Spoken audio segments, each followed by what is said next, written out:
I used to be known as Johnny Perkins. Janie Moffat. Alcott. Janie Alcott Moffat. Sue Rupert Hosteller. Mary Cushman Headley. I didn't come to West Liberty until 1958 when I married Kenny Headley. And we had 3 boys, and they were born and raised in West Liberty.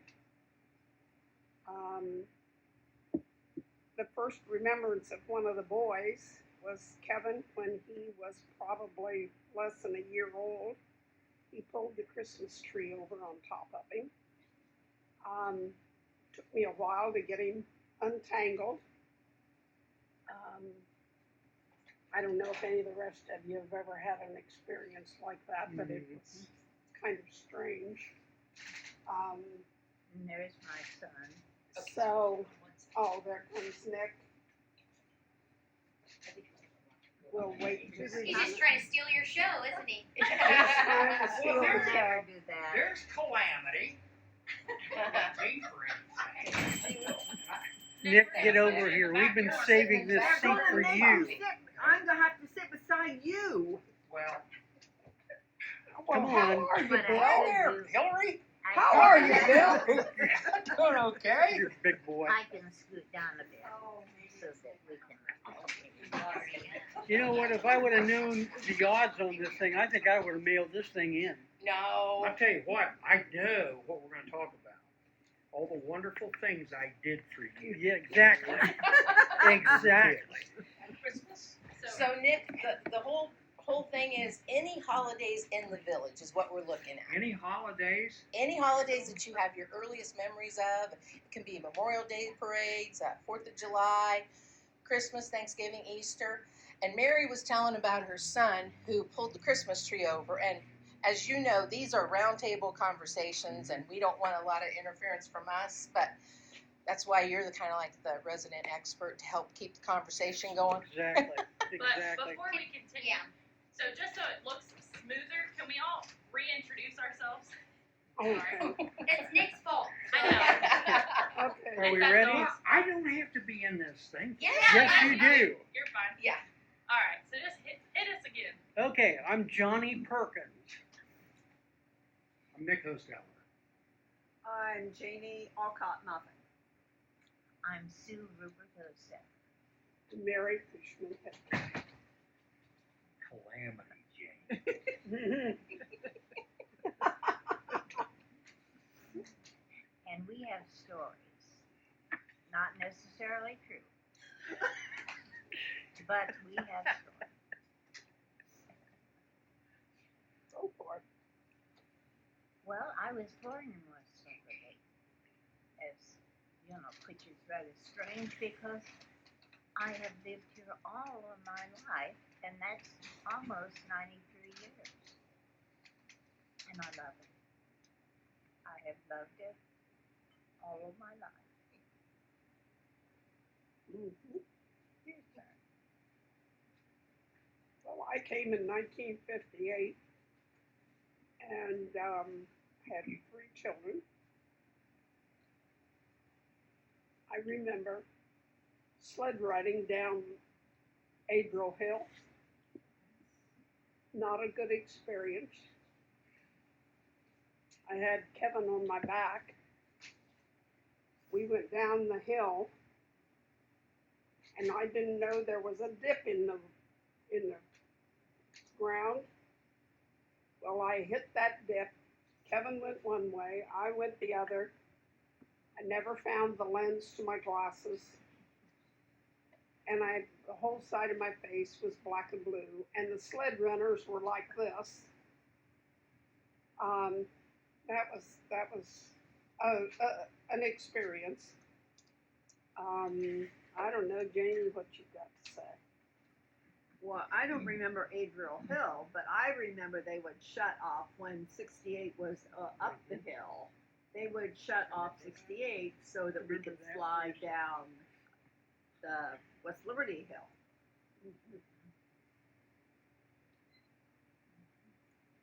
I just remember at Christmas time we were so full of Christmas spirit in our family that we didn't take the decorations down until the middle of the summer.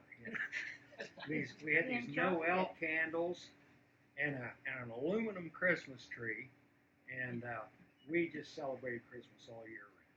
Didn't The one year aluminum our tree was in the bedroom upstairs.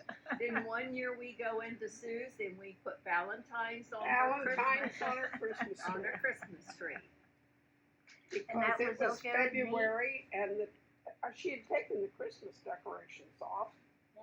So all she had was Valentine's. I had hanging on her Valentine's, and I just wrote my name on those Valentines and sent them out. Christmas. Now, did you? Well, one of the joys in my sister Jane's and my life has always been putting our picture of the other one. Like in my case, take a picture of Jane, or in her case, take a picture of me and put it up in the star at the top of the Christmas tree. It's because you were such a star, Nick. Well, I haven't lived here all my life, but I was born, and for the first 16 and a half years I lived here. As I'm sitting here, I'm just thinking, it's amazing how you go 1/8 of a mile one direction, 1/8 another, 1/8 another, and most of my 16 and a half years are pretty close to that situation. I was, of course, born in Mary Retan, but the first place we lived was these apartments just on the other side of Rex Huffer's chiropractic office. My dad's biggest hangout was the pool room right across the street. There were 3 pool rooms. Well, it was Don McAlexander's pool room that we did. Ross McElvain's barber shop where I got my haircuts was right across the. And you the got a street. nickel. I got my nickel. I rode around on that little green tractor, used to pedal all the time. And the greatest thing for me was he had these old-timey history baseball books. And people who knew me as a child knew my dad's dream for me was to be a Major League Baseball player. Now, my dad was only 5'3" tall. And when Dr. Mikesell was our doctor, and Dad went to the hospital, and he had Dr. Mikesell measure me, and he knew that Johnny needed to be a 6-footer if I was going to make it to the major leagues. Now, when you got a mom 4'11", a dad 5'3", 5'8" seems pretty tall, and that's about as good as I got out of that. But for me, growing up, we didn't really have much. Actually, we were a pretty distressed family in a lot of ways. But the one thing that I had was good friends like next to me. We were the intellects of our class, weren't we, Nick? Absolutely. And I would like to mention that I am the youngest sitting at this table. We're in the same class, but he's exactly a month older than I am. He's one guy, I never forget his birthday because he's January 27th and I'm February the 27th. But like I say, I pretty much of my life was within just a matter of maybe a quarter of a mile, whatever like that, you know. But I did count one time that I lived in 7 different places over the 16 and a half years, and the only thing I could figure out was we must not have paid our rent. You know, that's, you know, so anyway. But for me, the things I remember was riding around town on my bicycle. You know, you never had to worry about things. We kids played football in the fall, didn't we, Nick? Had our Thanksgiving bowl games, you know, and we lived in the house right next door to the Subway. And I'll never forget, it was Thanksgiving. We had snow on the ground. And I don't know how I got it, but I got this plastic helmet with shoulder pads, you know. And we were playing, and the weather was cold, you know. And we were all bundled up and everything else. Well, anyway, I went home after we got done playing, and I put my helmet over the register up in my bedroom.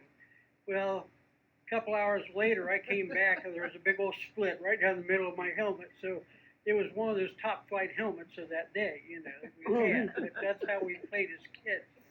Out in west end of town, we used to go out to Wilkins' house and play baseball every day of the summer that we could play. Chris Yoder's place over, Donald Richard Yoder over on West Baird Street. But it was a great place to grow up as a child. And like I said, we were kind of mainstays around here, weren't we, Nick? And usually not into a lot of trouble, but a lot of mischief. And anyway, but for me, you're talking about the holiday time. My father was 50 years old when I was born, and didn't take good care of himself.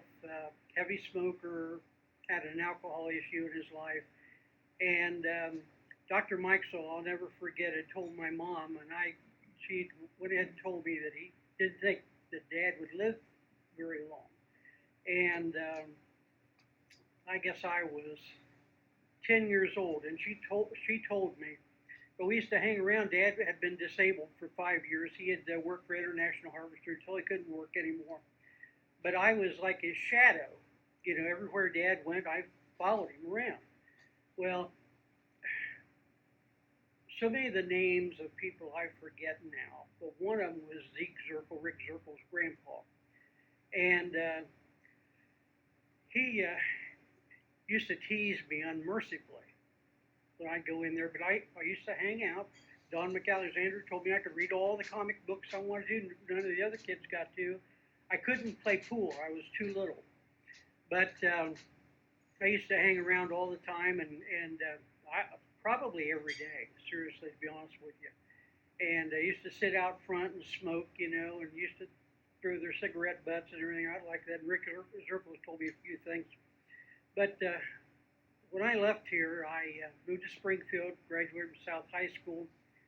Then all I can say is God kind of directed me, led me into the ministry. I spent over 35 years in pastoral ministry, spent most of that time in the South, and then came back to Ohio and retired about 10 years ago. But I was on vacation from Roanoke, Virginia, up here, and I went into the restaurant, and Charlie McLean was still alive. And Charlie saw me and came over and sat down with me. And he goes, "You're Johnny Perkins, aren't you?" And I go, "Yep." And I remember Charlie, of course. And he goes, "Your dad was one of my buds when we were younger." And Dad was a lot older than Charlie, you know, and Charlie was older than dirt, you know. But anyway, he said, "I got to tell you a few things." He says, "I remember when you won the pony at the Christmas raffle." And I said, "That's right." And he said, "Do you know the story behind your winning the pony in that raffle that year?" And I said, "Well, I won the pony, and I should have gotten the boy's bike because they drew my name." He goes, "It was more than that." And I go, "Okay, well, tell me, Charlie." He proceeded to tell me that, you know, Dad, you know, hung around. Men at the pool room knew Dad was not going to live very long. Of course, this is 2010. Dad was gone before the next year. Anyway, for some reason, the men at the pool room, when they got the tickets, put my name on them. And then the night of the raffle, you know, now mind you, I'm 10 years old. And Nick and I both, we were dreamers in our lives, weren't we, Nick? I was Mr. Oblivious, okay? I wouldn't have known what was going on. But anyway, the name for the pony was drawn. It was me, and I got it. Willie Yoder, Santa Claus, sat me on his lap, and Betty Warwick told me how she reminded me, showed me a picture of me sitting on his lap. This was back several years ago. But anyway, Willie had asked me, you know, what I was going to feed Lucky. I named the pony Lucky. Anyway, he asked me what I was going to feed him. Well, I was a town kid.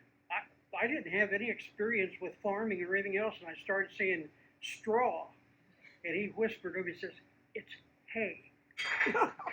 So, I changed it real quick. But anyway, in that raffle, my name was drawn for the pony. My name was drawn for the boy's bicycle. My name was drawn for the girl's bicycle. I think it was drawn for the TV set. if I remember. But I couldn't have anything but the pony. But there was a problem. We had a hard time paying for groceries, nevertheless taking on a pony and the expenses that would go with that. Well, we lived at the corner of Pops and White Street on the, would have been the southeast corner. And back in that day, there used to be a shed back there. Well, Dad just swore up and down, Johnny is not keeping the pony. And Thoman still had it at their pony farm at that time. But anyway, he kept saying he's not going to be able to keep it, which, of course, everything else went, as far as bicycles or anything else like that. Well, Dad was gone the next week for, I don't know where he was at, and I don't know where I was at. But anyway, Charlie told me, he said, you remember your shed back there on the back part of the property? I said, yeah, that's where my pony was kept that first year. He goes, well, do you realize the story behind it? Well, and I said, no. Well, I was Dad's shadow. My dad's name was Freeland, F-R-E-L-A-N, the only Freeland I've ever heard of in my life, but he was never called Freeland. It was always Tad, T-A-D. Well, because I was his little shadow, and he was only 5'3", the men in the pool room started calling me Tadpole.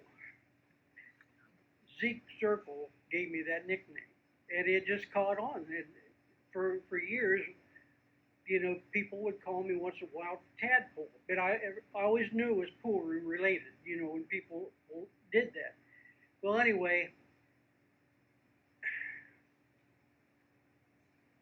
they put a padlock on the shed and a note on it on the outside for my dad when he came home and he saw it.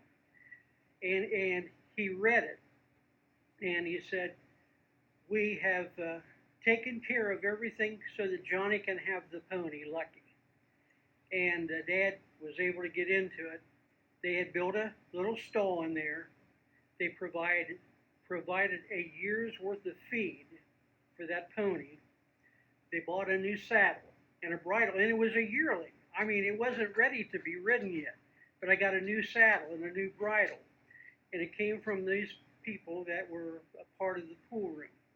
Anyway, the note was, now Tad, there is no reason why Tadpole can't keep that pony. So I got to keep the pony.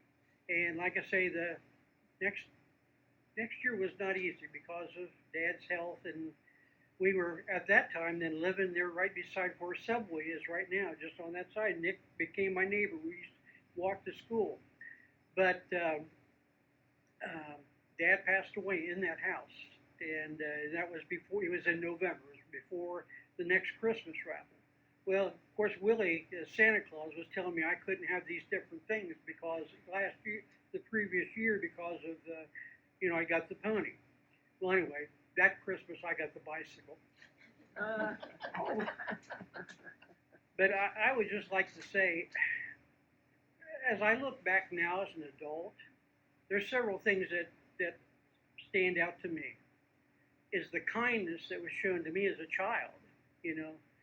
When you get older, then things begin to fit in your mind and in your heart, And the kindness that was shown to me by people in this community, I will forever be grateful for. I mean, there are people, and I don't have time to name all the names, but made a difference in my life during some very difficult years.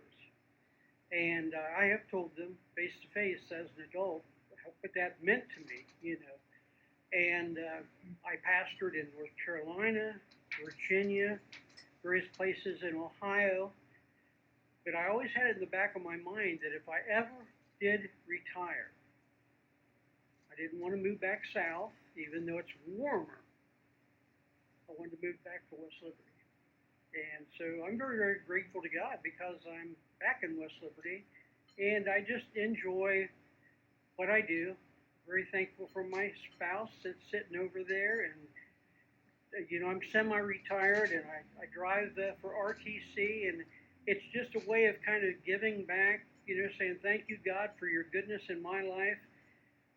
But I want to still be at 72 able to help others every way that I can until I take the last breath, because I know where I'm going when I take the last breath. So thanks for the opportunity of sharing that. Now you know why none of the other kids ever won anything in the drawing.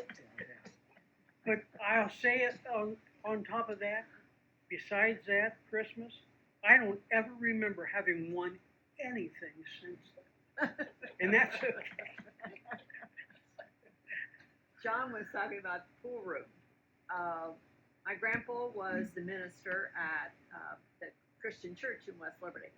So on Saturday night, we would come in and we'd stay with Grandpa and Grandma. And then at 9 o'clock, Grandpa had, church the next morning. So we had to leave. Well, my dad was always over at the pool room.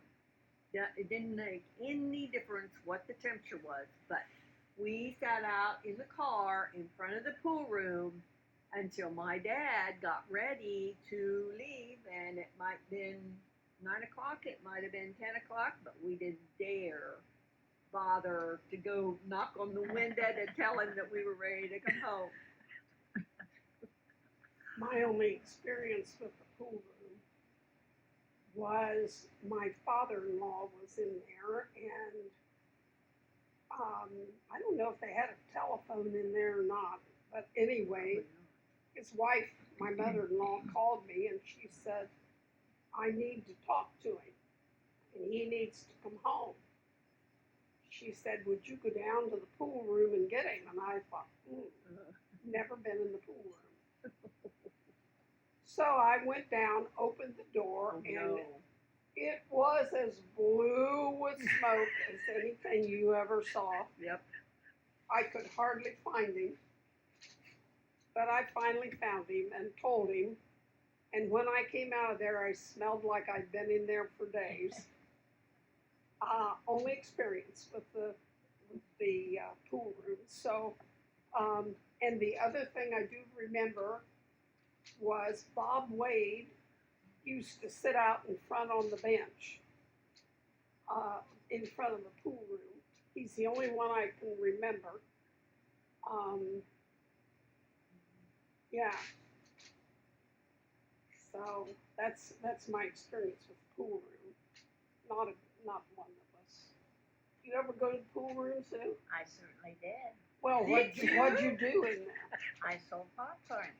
You sold I popcorn. most certainly did. What'd you do? Pop it at home? And my mother popped it, put it in the bags, and I sold 30 bags of popcorn three times a week. And that was a lot of what we lived on. Mm-hmm. I was the ninth child, and But the best. I was. Ninth I'm and not best. that big a liar.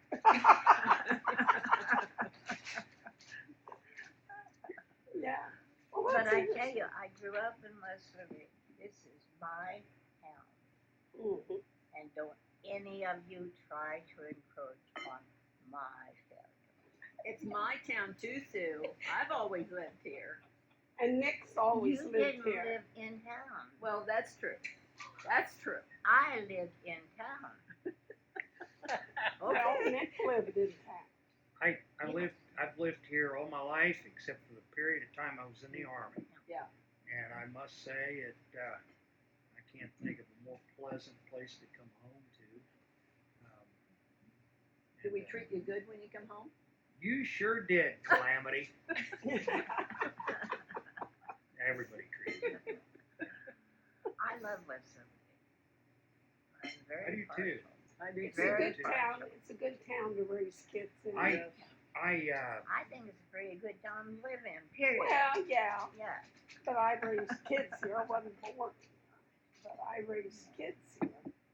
Well, what do you think I did with mine? Well, yeah, you raised kids yes, I here. did. I was But wondering look that at too. them, What Sue. did you A do lot with more- your kids? A lot more kids than you had. But you only had one more. I had three. You I had had four. 4. Well, I know. Well, 4 succeeds 3.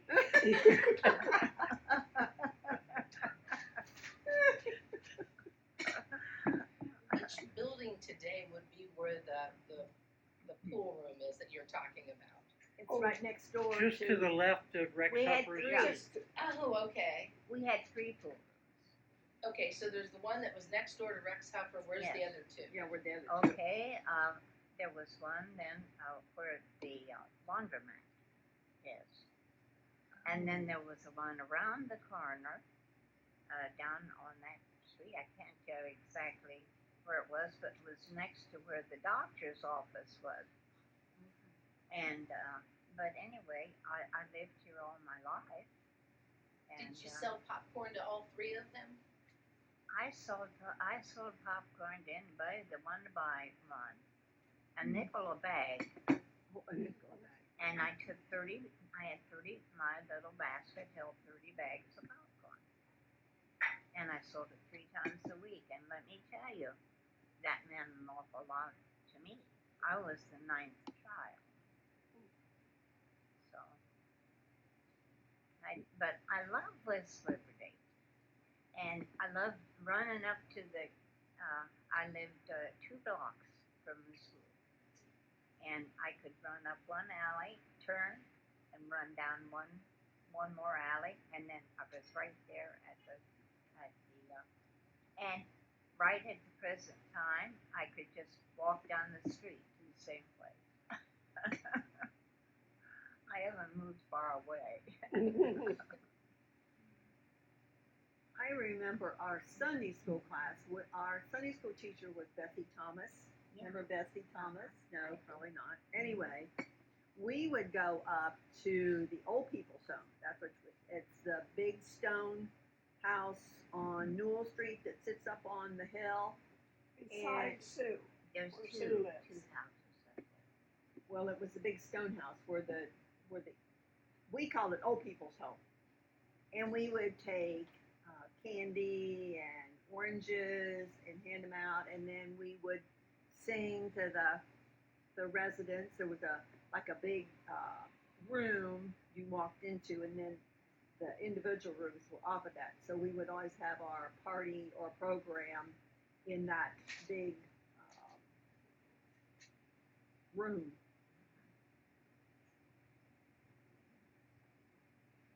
Well, you were talking about any holidays. I don't know if this was a holiday, but I remember the sesquicentennial, which was a big deal in this town. We had, everybody had on long dresses and Oh, yeah. caps and beards, and Kenny got a permit and said I wouldn't let him grow a beard, which was not true, but he didn't want the beard. We did a pageant, and this pageant, I think everybody in town was in it.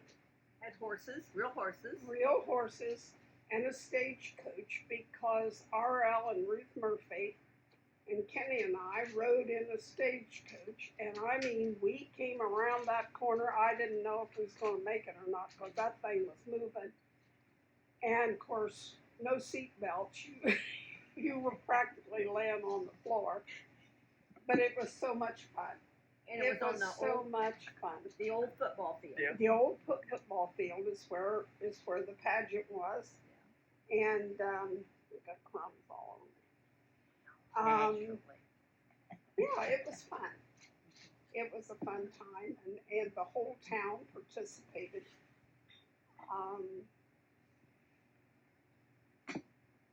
I can't remember. That was in 1967, I believe, was when we had that. I think that's when it Didn't was. we Live right sell- across from the school? What? Didn't you live right across from Yeah, the school? yeah, I lived up across from the old school. Didn't our club either sell the Oh, the yes, hats we or sold- aprons? We sold, I think you did. we made, they were sunbonnets, but if you unbuttoned the sides, they made an apron. They were very clever. Our extension club sold. Our extension did, and I made dollhouse. Oh yes. I made a dollhouse out of a cardboard box that had a canopy bed in it. It had, all kinds of things, and I had I don't know how many outfits for this doll.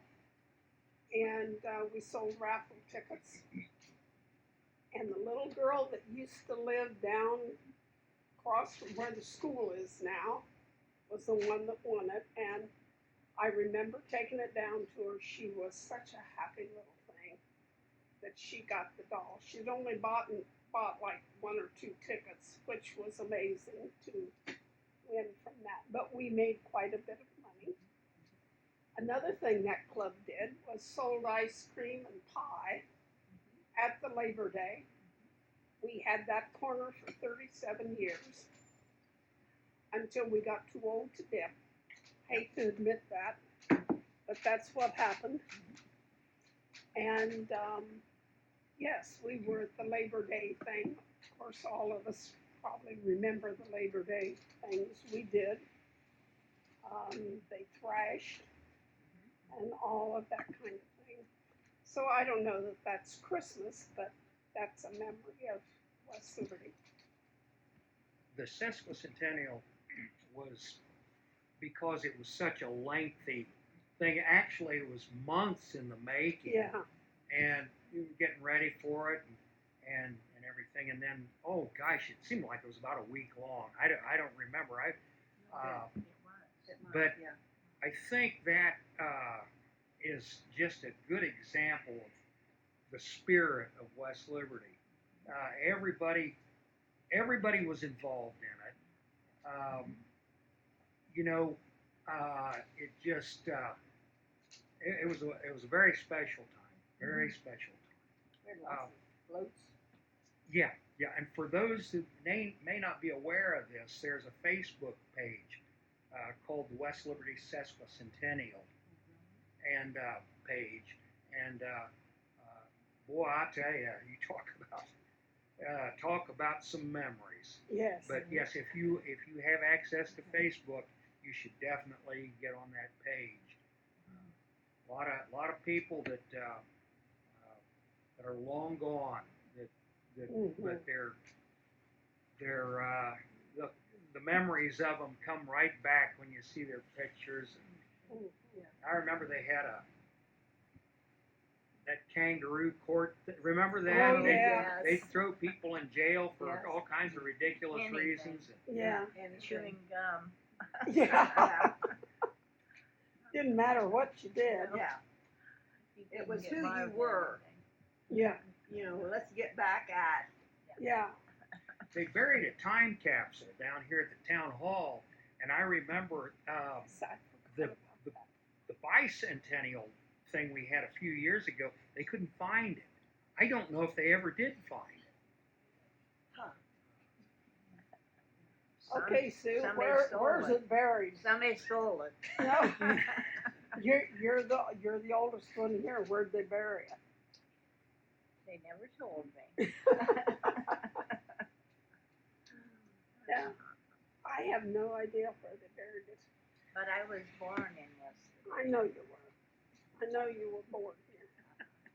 Now, I didn't always live here. I lived a couple of other places, temporarily. I lived in California and that, but I could not ever stay away from West Liberty. And even today, this is my favorite place. Mm-hmm. I Yeah. think I've said this before, and it sounds pretty corny, but Okay. We I know like you. to tell- We know you, Nick. I like to say that when I die, I want to go to heaven, but boy, I sure hate to leave West Liberty. Well, we'll plant you in the cemetery. I say will. Yeah. Well, and yes, the big Christmas tree that used to be over here was always a highlight too. Like, Yes, it was. but I will say, I think it's nice to see the side of the town hall. It looks so pretty with the wreaths and things. I think it was a good move because the tree was had outgrown its space. Yes, West Liberty is a good place to live. I've been here 64 years. You know, I was just a child when I yes. came, Yes. you know. I've been here 93 years. I know. Well, anyway. As you can see, I couldn't stay away Mhm. Sue's brothers and my uncles were from the basketball Oh, team my of gosh. the of the Of the county county. Yes, and actually of the state. They were good. They were all tall. They were all tall, weren't they?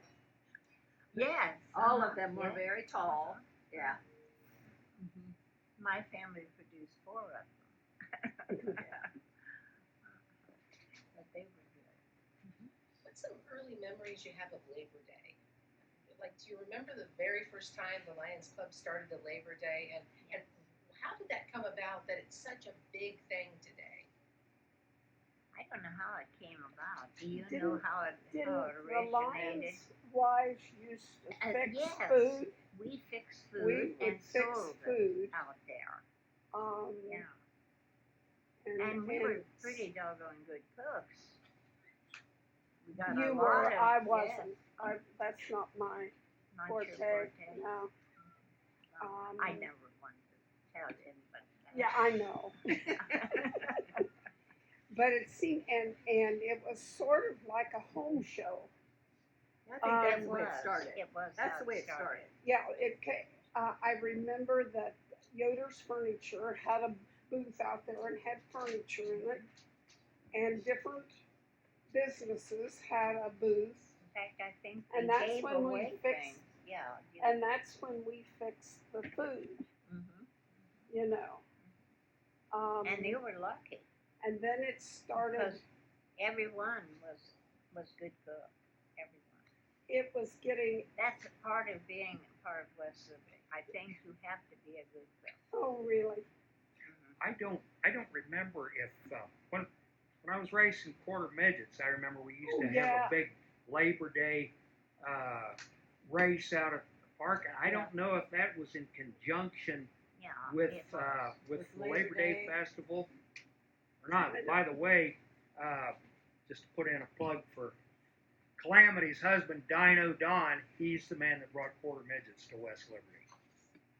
He had the first quarter midget in West Liberty. And John and Joy Plank's son Doug was driver because our son Rick was only about 3 maybe, so he was too little to drive the quarter Mhm. midget. And it was sponsored by Craig's Elevator. And Janie worked at Craig's Elevator for 42 years. 42 years. So she knew every farmer in the country. Yes, I did. Quarter midget racing was their big event on Saturday nights. Oh yes. Mhm. Of course, I was a baseball nut, so I never got into any of that, but I was always there on Saturday night, pulling for Nick, or Doug Plank, or Chris Yoder.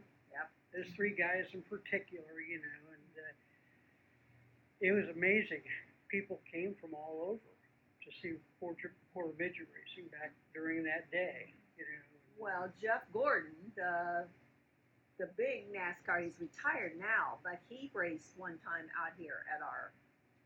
They lived in California, and it was an important of a race that. Another thing that used to be big at the park was cavemen. Oh, Oh, absolutely. yeah. you'd know about that. Yeah, I used to be a bat boy for them a lot of times. Oh, did you know, really? And stuff, yeah. Always look for the sign out here on the other side of the street, you know, ball game tonight, you know. And of course, Bill Hostetler and, Yeah. you know, Bud. Bud, Bill Yeah. and that Bud. team and stuff. My brother-in-law played for him one season, and I just looked up to them, to those guys, and of course they had those big old bottle bats wooden bats back in the day, you know, and stuff. And when they would break one once in a while, we'd grab them and we would tack them and stuff and play ball with them during the summer, you know. But yeah, that was really a fun time for me being a baseball fan. Fast Mhm. pitching. I thought after I graduated from high school, maybe one day I'll get to play fast pitch softball, you know, with these other guys. but I moved south to North Carolina and I pastored in North Carolina, went to college in North Carolina and pastored in North Carolina, Virginia. There was not but one fast pitch softball team in the two states combined, and I ended up umpiring for the thing in Hampton, Virginia, years ago, and I got to see some teams that Bud and Bill Hosteller talked to me about, and Eddie Fainer, guy called King in his court, and I umpired the bases when they were doing an exhibition down in Hampton, Virginia, at Fox Hill years ago.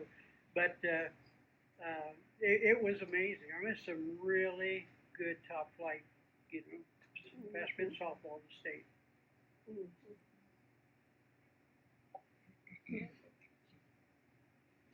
Can you guys talk about what it meant to come downtown?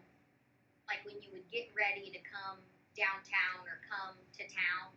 Sue, I know you were talking about that earlier. Like that was a big deal Oh, it was. in families Oh, to come to town. Wednesday night and Saturday night, and everybody came to town. Well, Nobody had any money to spend, but you came to town, and it was visiting time.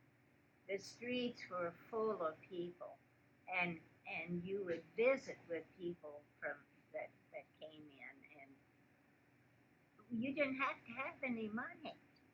You could just go downtown and just have a wonderful time. And then they showed free movies on the side of the town hall. now when I was in Really a bonus. when I was in high school, I was in the band, and every Saturday night during the summer, we would have a band type An ice festival cream social. on the other side of the town hall, and that was also added. Oh, a Yeah, big deal. everybody yeah. came to town because the Everybody. band was going to play. Yeah. And, Well, and you're gonna get some ice cream. Yeah. I mean, you had to pay for it, but you. That was, and Saturday night and Wednesday night were the, when people didn't have any money, but you could come and the streets would be packed full of cars, and they just came in to visit. You didn't go into the restaurant and buy anything because nobody had any money. Times were really pretty tough. But I don't know, I think a town like West Liberty is few and far between. Because everybody knew everybody in town, and if anybody was in trouble or had anything that was wrong, a death in the family or anything, the whole town turned out. And we just, I just love it. it's still kind of like that today, remembering Kayla, Tracy, Bill Burikers, which was a name in West Liberty, Burikers. When she had to have her surgery, she needed $25,000 that wasn't going to be paid by insurance. And boy, the town came together, and I think we made close to $40,000. And it was very interesting because she just had surgery again, and we said to her mother, Lisa, now are you going to need more money for this surgery? And she said, no, we did not use all the money from the last time. We have put it in a savings account just for her, and so that money is there. So they took well care of the money that the town, but everybody in the town participated one way or another. The other thing is the ice cream socials that the churches have, and Lions Club, I believe, is in on that too, to raise money for someone who needs help. Who needs help, right? And it doesn't matter where you go to church or No. who you Or do you, or yeah. anything. It just if you need it, if you need help. I think And we're I out there. think that's still like that. Mhm. Not maybe as much as it was, but It's a very caring town. yes, if you know of somebody who needs help, you can bet that it's being taken care of. And we have an excellent school system. We've got nice parks. This summer, I had to take a lady up to the park, up to Dodge Park. She was going to go see her great grandson play ball. When I pulled in there, I never saw so many people. It was packed. And what a good thing to see all these people there, to see these little kids play ball. You know, it's a good feeling because that means that families care. Yeah, it's a good little town to live in. My grandma lived here, so I kind of got used to West Liberty before I moved here. And talking about Christmas, she had this bay window, and she always had these pretty poinsettias in there. But what the world didn't know, they were all fake. She had either paper or some kind of poinsettias that they made at that time. Now this would have been back in the 40s. And she had wired them to a poinsettia plant. But her poinsettias didn't bloom, but she made them bloom. Always thought that was neat, you know, that my grandma would do it. She always had chickens. Now I know there's a chicken thing going on in the town right now, but she had chickens, and you could do that. We had chickens. Yeah, and And they roam free all over the neighborhood. well, she had hers were pinned up. Now this, I would say this would have been in the 40s, also. Yes, we came to Grandma's, and I played with Marlene Lockwood, whom some of you know, and June. Not June Snyder. Yes. Who? June Snyder? No, not June June. Snyder. No, Snyder. No, No. not June Snyder. Anyway, I played with June. It'll come to me in a minute. I had those problems occasionally. Yeah, so I kind of knew West Liberty. Over on Linden Street, I remember my Aunt Bertha Yoder, who was a school teacher for many, many years. We came up here one time, and she took us over on Linden Street. That was before Houses. all the houses were down along there. And on that one corner, I think maybe Thornburg's lived there now. That was a trolley car. You know, it was a long trolley car, and they'd made a house out of it. Now, Judy Legg could tell you about that because her grandmother lived there. And I always thought that was so neat that she lived in a trolley car. Now, I remember the trolleys. I rode the trolleys. Yeah. And they came up here, and they turned right there Mhm. and went down past the school, and then they turned right at the bridge, Mhm. before the bridge, and went straight to Bell Fountain. But you could go on the trolley Can you go to Bell Springfield? Fountain or Urbana. I don't know how far they went, but I know they went to both Bell Fountain and Urbana. And I'll tell you, that trolley just clickety-clack, and it crossed the road, and it went up a hill, and it followed that hill clear into Urbana. Mhm. But it was something else to see. My grandparents lived down off of 68 to the east. It's where Wes Miller lives now. And the railroad track at that time would have hobos. and tramps. And somehow they had a system that every tramp knew where you could get food. Well, my grandmother would feed them fried egg sandwiches, which they learned to like. And in return, they would make picture frames out of like orange crates, any kind of wood they could find. And when my aunt and my mother passed away, I got some of that hobo art, which you can easily tell that it is handmade. And on the back, you can tell it is junk stuff. She never let them in the house. They sometimes would do chores to help, around the farm when they lived there. But they came from the railroad track because they would ride the rails. So that's kind of something, a part of history, I guess.